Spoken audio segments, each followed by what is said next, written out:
All right, everyone, here we go. So, a couple things to keep your eyes on. Just watch the signature skill bar. You'll see how long it lasts and how fast it will come back once it goes down, as well as the ammo box. Just keep your eye on how long that is going to stay up for with that tech support going. So, here we go. Let's get into it, see what happens.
Hey, what is up, everyone? The LDB is back at it again, coming at you today with something a little bit out of the ordinary. It is a meta build, but it has a very, very nice twist to it that makes it work even better for PvE, especially for resistance mode. So if that's your type of thing and this helps you out at all, definitely smash that like button, subscribe for future content. That really does help out the channel a lot, and drop a comment down there. Let me know what you're thinking about all this. Alright, so let's take a look at the build that I have for us today. Alright everyone, and here it is. As you can see, nothing crazy, just a 6-piece classified striker set. It is almost fully optimized except for the backpack. We got to put a little bit more armor on there. Other than that, it will be finished, but also take note that the backpack is rolled for electronics, and for good reason. Once I go over the weapons, that will become clear why I did that, but first I want to go over the skills and talents, especially a talent that I think you must use for this build in specific, so hang on just a second. But the first aid that I'm going to be using is the booster shot over the overdose, because it increases damage. Pretty straightforward. You got your stacks up, you pop your tack link, you hit this, you're doing even more damage than you were before. So on top of healing, so it's a pretty straightforward thing for me. I like my overdose, but for this build, I'm definitely going to be sticking with the booster shot. Now, if you've ever played Resistance, we always fall low on the ammo, especially in the later rounds, and this will definitely help you out running an ammo box. And I have a trick for that, so stick around for just 1 second. And obviously, going to be using that tack link like I showed during gameplay. Now, the talent that I wanted to talk about that I think it's overlooked a lot is tech support. Kill a hostile while any skill is deployed to extend any active skill's duration by 10%. And if you notice that in the gameplay, I probably touched on it a little bit, but the ammo box doesn't go down. It just stays there. It's even with a lower skill build, it will still be there for a lot longer. 10% is a big deal, and if you can just keep taking them down, it just stays there. It doesn't go down at all. You'll have an ammo box for the entire wave, and it works awesome for you. Other than that, I'm going to be using critical save, using a medkit during low health to increase damage resistance by 20% for 10 seconds. And since I don't have a pulse equipped and I like my crit chance and damage up, I'm going to be using precision, headshot a hostile to pulse them for 10 seconds, as well as on the move, kill a hostile while moving to reduce incoming damage by 15% for 10 seconds. So again, take advantage of that tech support, and the rest is really up to you. That's what I like to run, but that tech support is awesome to keep that ammo box up and going for as long as possible. So just keep that in the back of your head.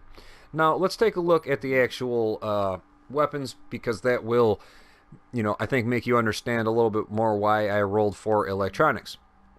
The LVOA that I have here has Deadly, Commanding, and Determined on it. Commanding does require you to spec some into electronics, as well as Determined does if you do not have it in the given slot. I got lucky here.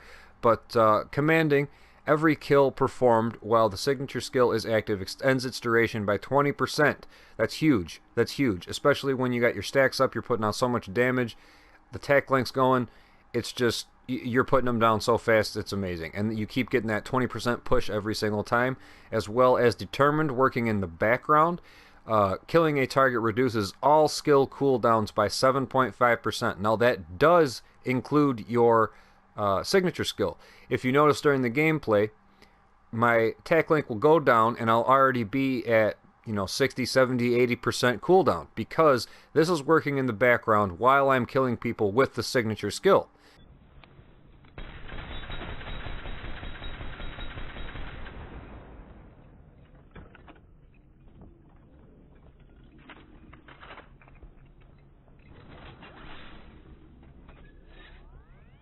You see, so this is an awesome combo. This is a must-have. Try it out. It's super fun. It works awesome. And for my secondary, the showstopper, obviously, we all know shotguns work great with the striker set, but other than that, this does have Commanding on it as well. I had it for a long time, and I didn't really have anything to do with it, and now, hey, it's working out great. I'm glad that I held on to it. So no matter what happens, if I am in a pinch, if I run out of ammo, I can always just swap weapons, and you put someone down, Commanding is proc, you get that extra 20% duration for your signature.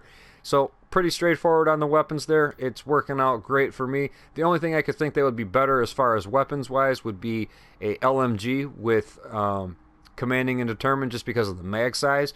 But other than that, this is working out awesome. Now, one more thing. The LVOA has enemy armor damage on it. Okay, so we all know that goes towards NPCs. As well as the striker set itself gives you 15% enemy armor damage. You get that 10% from the 2-piece up there, or the 3-piece, I'm sorry.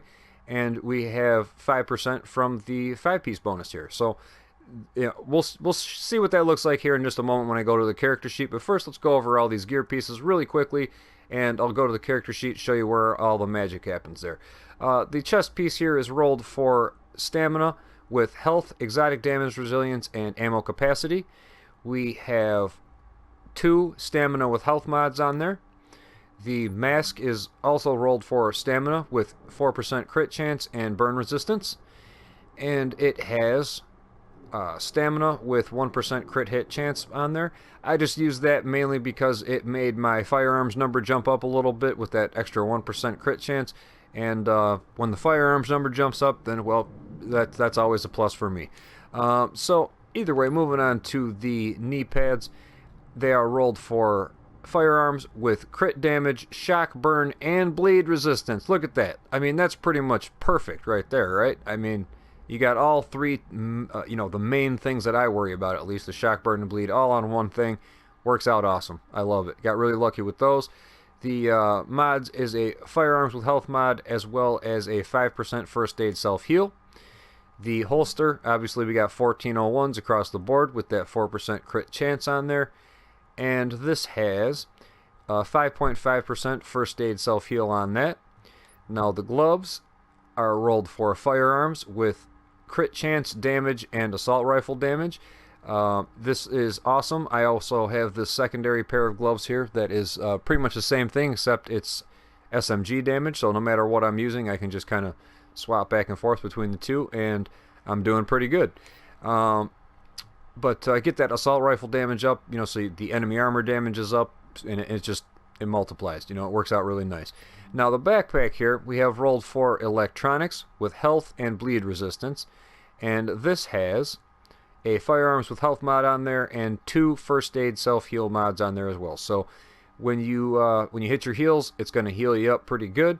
You got all these mods with with health on there to get you up over that 500,000 toughness mark. Your stamina is still over 6,000, so you're going to be getting a decent stack for the healing off of the striker. The firearms is a little bit low on there, but I don't really worry about that, because once we get that tack link going and the stacks are up, it's not a big deal. And the skill power is pretty good as well, so your skills are actually pretty strong. Now moving over to the character sheet really quickly, weapon damage at 19.3, so we're doing pretty good there. The crit chance is pretty bad, 23%, but we're not using an SMG, so it is what it is. 23% chance with 124 damage, so we're doing pretty good. When it hits, it's going to hurt pretty bad. And the headshot damage is at 80%.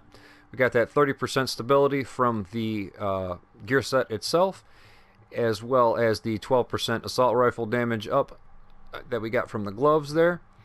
And this is where it gets interesting. That enemy armor damage is at 39%. So anything with the armor bar, this is going to help you out quite a bit. And it's just awesome. This build really does shred NPCs. It's amazing. I'm sure you saw the gameplay and how easy it was, just mowing them down. Doesn't even matter. We got that toughness over 500,000, so we're doing pretty good there. Armor mitigation, almost 33.3. We're almost there. But it's working. We got the health regen at 16,000. And we got exotic damage resilience at 11%. We got bleed resistance at 50%. And they just changed Predator, and now I got all this bleed resistance and some exotic damage resilience, but whatever. We got the burn resistance at 50% as well. That's really high for that burn resistance, so anybody that's got one of those tanks on them and they're trying to burn you, not so much.